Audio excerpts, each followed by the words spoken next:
Welcome to Sweet Life Beat Life. We hope this video helps.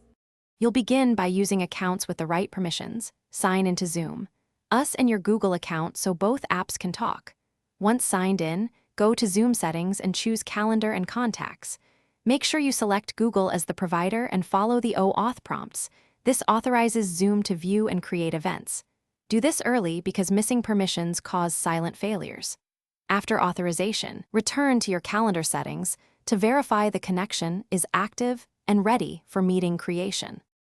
Now configure the integration details so scheduling is predictable. In Zoom's Calendar and Contacts area, confirm Google is listed and click Manage to pick which Google Calendar Zoom should write to. Choose your primary calendar for consistency. Then set default meeting options like duration, passcodes, and video on /off so every created event matches your workflow. Make sure notifications are enabled in Google Calendar too, because Zoom creates events but Google controls alerts.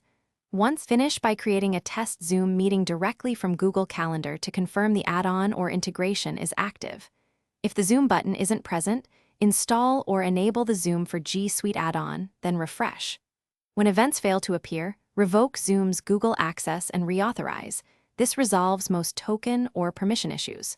Also check for multiple Google accounts in your browser. Make sure you're using the authorized account.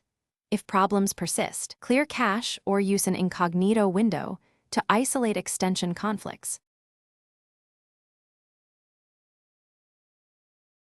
Thanks for watching.